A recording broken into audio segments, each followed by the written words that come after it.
खबरों की शुरुआत करते हैं। सऊदी अरब ने कहा कि वो गाजा के हालातों पर चर्चा करने के लिए अरब और इस्लामी नेताओं के समिट की मेजबानी करेगा।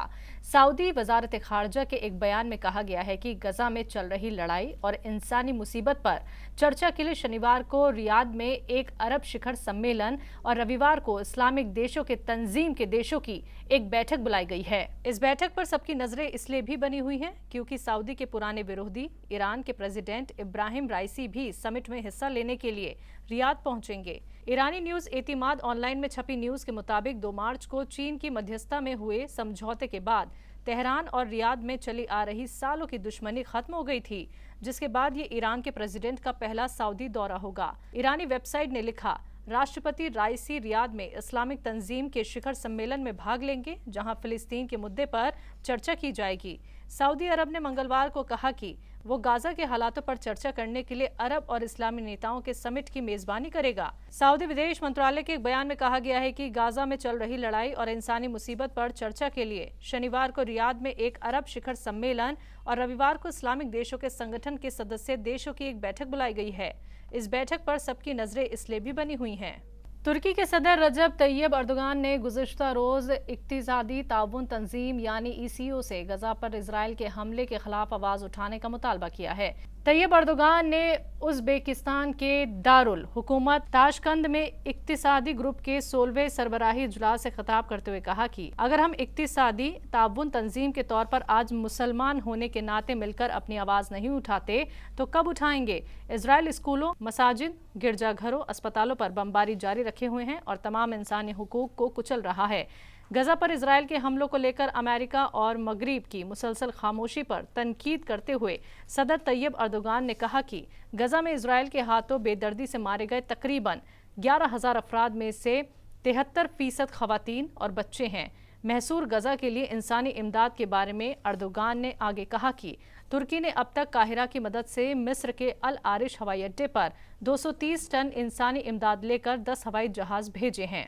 हमास और इजराइल के दरमियान 7 अक्टूबर से जंग मुसलसल जारी है। गजा पट्टी पर इजराइल की तरफ से जारी हमलों में कम से कम 40,000 अफराद हलाक हो चुके हैं और लापता भी हैं।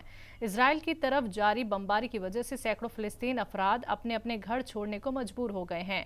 फिलिस्तीनियों की हिजरत से जुड़ी एक खबर हिंदुस्तान से भी सामने आई है। यहां अफवाह उड़ाई गई है कि उत्तर प्रदेश के जिला सहारनपुर में वाक़े दारुल उलूम देवबंद में कुछ फिलिस्तीनी बच्चों ने पनाह ले रखी है। इसी को लेकर इस्लामी मदरसे दारुल उलूम देवबंद इंतजामिया ने इन अफवाहों पर सफाई पेश की। मदरसा इंतजामिया ने फिलिस्तीनी यतीम बच्चों को पनाह देने वाले दावे को झूठी अफवाह करार दिया है। मदरसे के मीडिया इंचार्ज अशरफ उस्मानी ने बताया कि गुज़िश्ता कुछ दिनों से सोशल मीडिया पर ये अफवाहें गर्दिश कर रही हैं कि फ़िलिस्तीन से कुछ यतीम बच्चे दारुल उलूम देवबंद आए हैं और इन्हें उन लोगों के हवाले किया जा रहा है जो इन्हें गोद लेना चाहते हैं। हम ये बात वाज़े कर देना चाहते हैं कि ये अफवाहें झूठी हैं और इन अफवाहों में कोई सच्चाई नहीं है। बात अगली खबर की। मुस्लिम तंजीमों की तरफ से टीपू सुल्तान की जयंती मनाने का फैसला करने के बाद कर्नाटक के मांड्या में आज इंतजामिया ने तारीखी कस्बे श्रीरंगपट्टण में अमन व अमान बरकरार रखने के लिए एहतियाती इकदाम के तौर पर इम्तिनाई अहकामात नाफिज किए। टीपू सुल्तान 18वीं सदी में मैसूर सल्तनत के हुक्मरान थे। उन्होंने अंग्रेजों से जंग की थी। टीपू सुल्तान और उनके वालिद हैदर अली की कब्र श्रीरंगपट्टण में वाक़े है। यही वजह है कि मुस्लिम तंजीमों और टीपू सुल्तान के परस्तारों ने टीपू सुल्तान जयंती मनाने की कॉल दी। श्रीरंगपट्टण में टीपू सुल्तान की जयंती मनाने के लिए मांड्या और मैसूर से ताल्लुक़ रखने वाले लोगों ने बड़ी तादाद में शिरकत की। माहौल के नज़ाकत को देखते हुए पुलिस इंतजामिया ने हिफाजत के पुख्ता इंतजाम किए थे। सीनियर पुलिस अफसरान के मुताबिक हर साल की तरह इस साल भी CRPC की दफ़ा 144 श्रीरंगपट्टण में, क्योंकि ये एक हसास इलाका है, सुबह 6 बजे से शुरू हुए ये अहकामात आज रात 11 बजे तक नाफिज उल अमल हैं, जिसके दौरान जुलूस, एहतजाज और रैलियों पर पाबंदी है। दिल्ली में अभी ऑड इवन स्कीम नहीं लागू होगी। दिल्ली के वजीर माहौलियात गोपाल राय ने इसकी इत्तला दी है। एक प्रेस कॉन्फ्रेंस से खिताब करते हुए उन्होंने कहा कि 13 से 20 नवंबर तक ऑड इवन नाफिज करने का फैसला मुलतवी किया गया है। और क्या कुछ कहा वजीर माहौलियात गोपाल राय ने, सुनवाते हैं। दिल्ली के अंदर जो पिछले 8-10 दिनों से हवा की गति जो एक ठहराव में थी, टेम्परेचर डाउन जा रहा था, प्रदूषण के स्तर में लगातार बढ़ोतरी हो रही थी। दिल्ली में प्रदूषण की स्थिति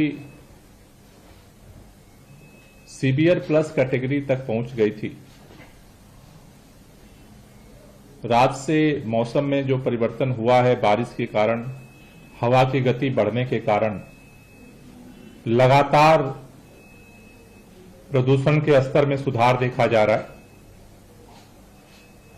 अभी इस समय तक 450 से पार जो प्रदूषण का स्तर था वो लगभग 300 तक पहुंच गया है। उत्तर प्रदेश के जिला संभल से एक दिल दहला देने वाली खबर सामने आई है। यहां हयातनगर थाना इलाके के सराय तरीन के तहत मोहल्ला नवादा में गुज़िश्ता रात एक शख्स ने अपनी 2 मासूम बेटियों के साथ जुल्म सितम की इंतहा खत्म कर दी। इस शख्स ने अपनी 2 साला बेटी को पटक पटक कर हलाक कर दिया, जबकि 3 साला बेटी को लहूलुहान हालत में अधमरा छोड़ दिया। आपको बता दें कि अशरफ उर्फ मुन्ना गुज़िश्ता रात शराब पीकर रात घर आया था। सबसे पहले तो खाने को लेकर बहस हुई, फिर अशरफ की बीवी ने उसे शराब को लेकर टोका। बस इसी बात को लेकर अशरफ आग बबूला हो गया और उसने घर के अंदर ही अपनी बीवी पर धारदार हथियार से हमला कर दिया और फिर दोनों बेटियों पर भी हमला किया।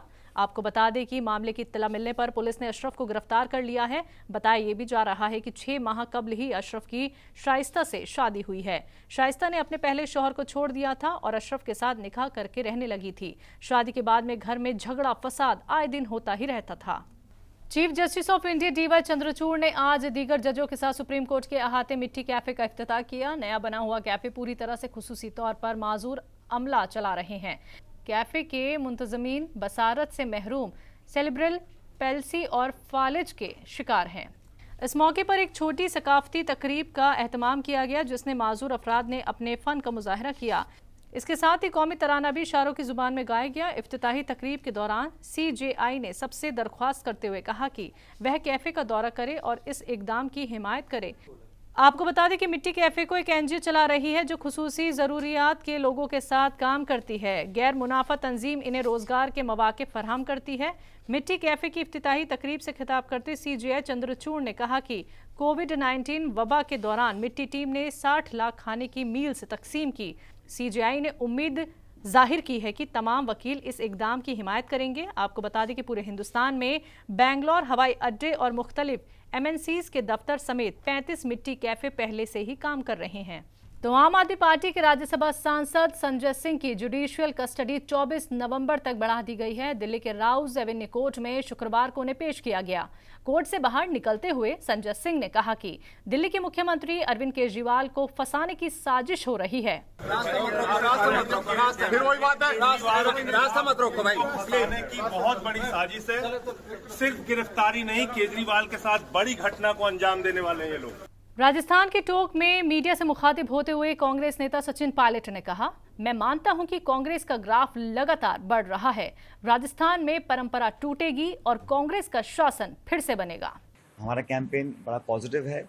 हमने जो घोषणाएं करी हैं, जो जन कल्याण की हमने बात रखी है, उसको पब्लिक पसंद कर रही है। और कैंडिडेट्स का, जो कांग्रेस के कैंडिडेट्स हैं, उनके प्रचार में लगातार भीड़ आ रही है। आपने देखा होगा नामांकन के दिन जिस जनसैलाब का अटेंडेंस वहाँ दिखी कांग्रेस के नॉमिनेशंस में, वो इस बात को दिखलाता है कि मैंडेट कांग्रेस पार्टी को मिलने जा रहा है और ये चुनाव लड़ा जा रहा है डेवलपमेंट के नाम पर। बीजेपी ने कई बार कोशिश की है इसको डाइवर्ट करने की, कुछ ऐसे मुद्दे उठाना चाहते हैं जो जज्बाती मुद्दे हैं, जो ध्यान भटकाने वाले मुद्दे हैं, जैसे ईडी है, CBI है, मजहब की बात करना, वो तरह तरह की बातें करते हैं। लेकिन पब्लिक बड़ी फोकस्ड है, वो डिलीवरी चाहती है, गवर्नेंस चाहती है, एक स्ट्रॉन्ग स्टेबल गवर्नमेंट चाहती है। और हमारा परफॉर्मेंस बाकी राज्यों में बहुत अच्छा हो रहा है।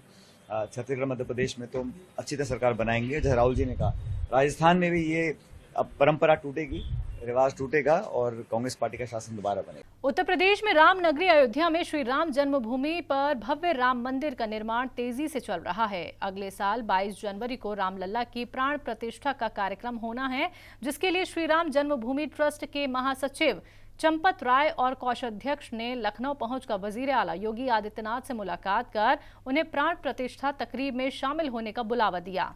फिलहाल अयोध्या में बन रहे भव्य राम मंदिर का ग्राउंड फ्लोर पूरी तरह से तैयार हो चुका है। वहीं भव्य राम मंदिर का गर्भगृह और नृत्य मंडप के साथ ही रंग मंडप का काम भी अब पूरा हो गया है।